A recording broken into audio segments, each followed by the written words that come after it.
Welcome. So we'll be looking at examples on injective functions. If you have not watched the video or where I explained or where we started the introduction to injective functions, I will also solve the examples there. The video's link is in the description or in the comment section. So we'll be looking at more examples on injective functions. Now, injective function is basically determining if a function is one-to-one. That means where every input is mapping out to what? A unique output. We also stated that for an injective function, a function is injective if and only if f of A is equal to f of B, which implies that A is equal to what? B. So this is the format we are following for what? Injective functions. So now let's determine if these functions are injective or not. Now you see a function f such that it is mapping from positive real numbers to what? Real numbers. Given with the function f of x is equal to what? Log of x base e. You can see that it is very intentional that the domain here, because this is our domain and this is our codomain. Already explained that also in our videos on domain and codomain. So this is our domain and this is our what? Codomain. Now you would see that this domain is positive real numbers for anywhere you see log. See it also here. It is because for this logarithmic function to be valid, it has to map from positive real numbers to what? Real numbers. If it is not positive real numbers, I cannot even determine if the function is injective or not, because we could say the function is not valid. If it is only mapping from real numbers to real numbers, it is not valid. Because if you look at your calculator now, you find for the log of values that are less than or equal to, less than or equal to 0, it will be undefined for the function. You can only get the log values of 1 and above. So log of 0, 0 point, anything 0, it's undefined. But the log of values that are positive real numbers. Now, you would bet to argue that, okay, won't 0 be a positive real number? 0 is neither positive nor negative, so that's the case here. But regardless, if you put 0 into this function, 0 plus 2 will give me what? 2. So it will still be a positive real number.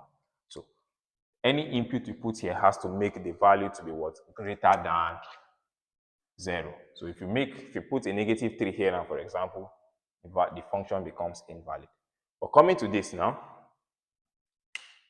we are dealing with positive real numbers to real numbers, so error starts. So if you find for the log of 0.5, you'll most likely get an error, or you'll most likely get an answer, sorry. So let's find the value of the log of 0.5. So from 0, anything number less than 0, the value comes out undefined. But from numbers that are greater than 0, less than or equal to 0, undefined. For logarithmic functions, and numbers that are greater than 0 becomes what? Defined. So solving this, let's determine if the function is injective or not. So we have f of a equal to what? F of b. So find f of a. F of a from here means we replace x with a. Anywhere we see x, we replace it with what? A. We have log of a base e equal to what? Log of now b base e. Now since we have this, to find whether a is going to be equal to b, we can take exponents on both sides. So taking exponents of both sides. So if we take the exponent of both sides, we have exponential log of what? A base e, which is equal to exponential log of what? B base e. Now, based on law of logarithm, if I have a log of bc, this b and this a can replace each other. So it's the same thing as me saying b log of ac. These two are the same. You could replace this guy here and bring this other guy here. So it's the same thing. And that's what is going to happen here. So we'd have a log of what? E equal to what? B log of what? E. So law of logarithm also says that once the base and the power are the same, it is equal to what? 1. Now, a is raised to the power of this, and b is also raised to the power of this. So, log of e base e will be what? 1. So, we have a raised to the power of 1 equals to what? B raised to the power of 1. A raised to the power of 1 is a, and b raised to the power of 1 is what? B. And therefore, this function is what? Injective. This function is injective. Now, let's look at the next question. Now, looking at the next question, we'll follow the same procedure also. We'd have the log of, so we are finding f of a and f of b. So log of a plus 2 base e is equal to what? Log of what? B plus 2 base e. So we have this. So we take exponents of both sides again. So taking exponents of both sides, we have exponential log of what? A plus 2 equal to exponential log of what?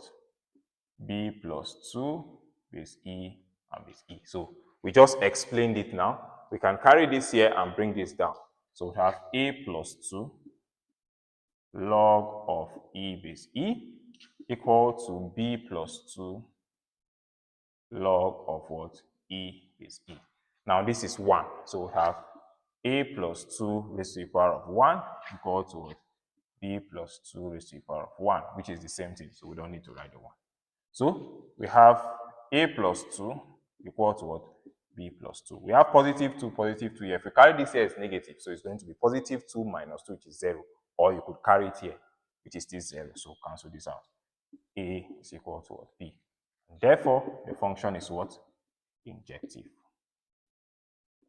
Function is injective. If you're enjoying this video, please hit the subscribe button and turn on the notification bell. Also hit the like button as we drop video every week. So let us find the injectivity of this function. So now we'll be solving this question. Now, to find the injectivity of this function, we'll follow the same method as we have always done. So we'll find f of a equals what? F of b. So for this, we'll have 2a squared minus 1 all over x here. So we change it to a. So it will be a plus 1 equal to 2b squared minus 1 divided by what? B plus 1. So what we can do is we can cross multiply. So cross multiplying, we have 2a squared minus 1 and we have b plus 1 equal to 2b squared minus 1 multiply what? A plus 1. So we can now expand the bracket. So expanding them, we have 2a squared times b, we have 2a squared b plus 2a squared times positive 1, we have 2a squared. Minus b times this, we have minus b. Minus 1 times positive 1, we have a negative 1. Equal to 2b squared times a, we have 2b squared a, or you could say 2ab squared. Or we can have 2b squared times positive 1, we have positive 2b squared. And we could also say minus 1 times a, we have minus a. Minus 1 times positive 1, we have minus 1. So we have a negative 1 and a negative 1 here, so we cancel them out. So now that we have cancelled negative 1 and negative 1, we can bring out all these numbers to the other side. So what we can do is we can say 2a squared b plus 2a squared minus b. Since we have this, we could say minus, because the entire thing are coming, so we have 2ab squared plus 2b squared minus a, equating them to be equal to what? 0. So the entire thing comes here and this what? Thing becomes negative. So we have 2a squared b plus 2a squared minus b. This negative multiplying through would have a negative 2ab squared. Negative times positive, negative 2b squared. Negative times negative, positive a, equal to what? 0. You could do it individually. You could say 2ab squared to the other side will get a negative 2ab squared. Do this to the other side and we'll have the same answer here. Now we can collect like terms. Now collecting the like terms,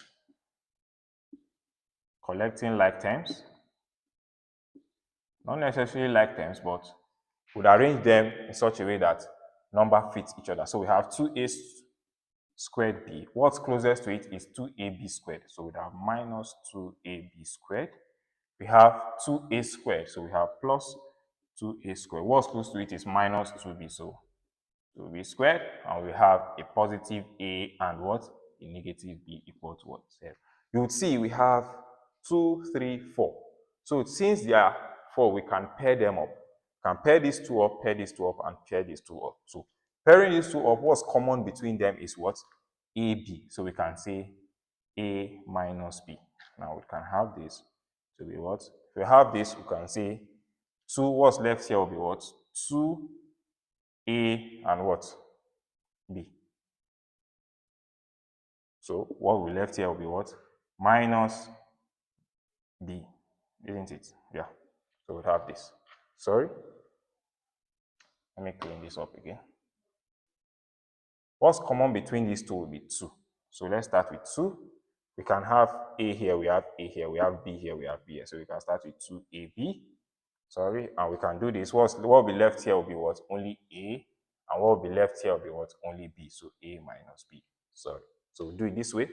Coming to the next one, what's common between them is what? Positive 2 what? And that's all.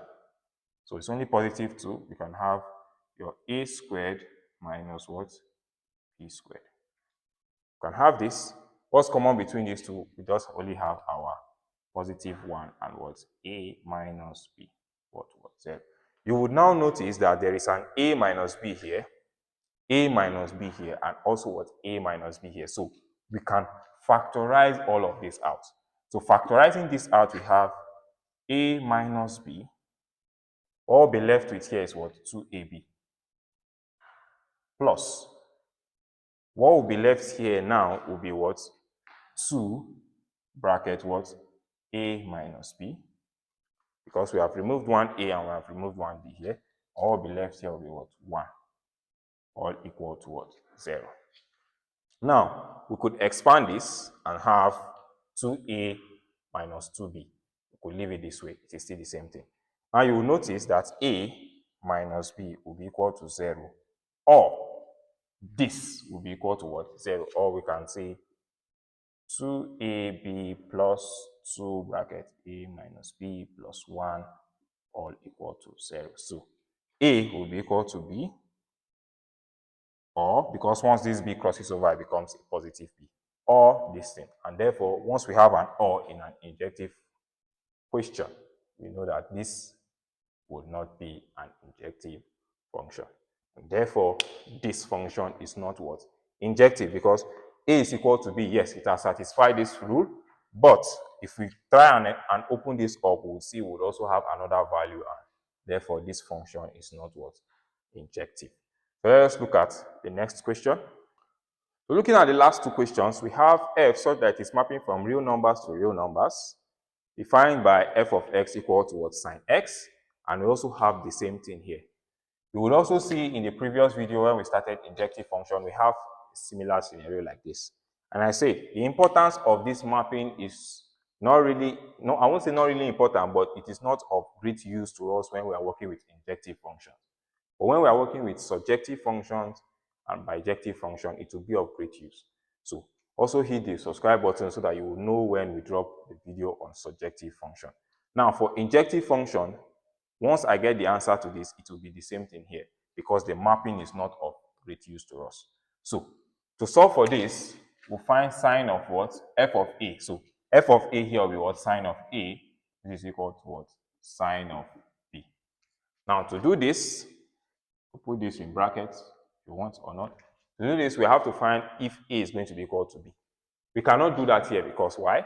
I can say A is equal to sine inverse of sine of B. Now this is not something we can work with.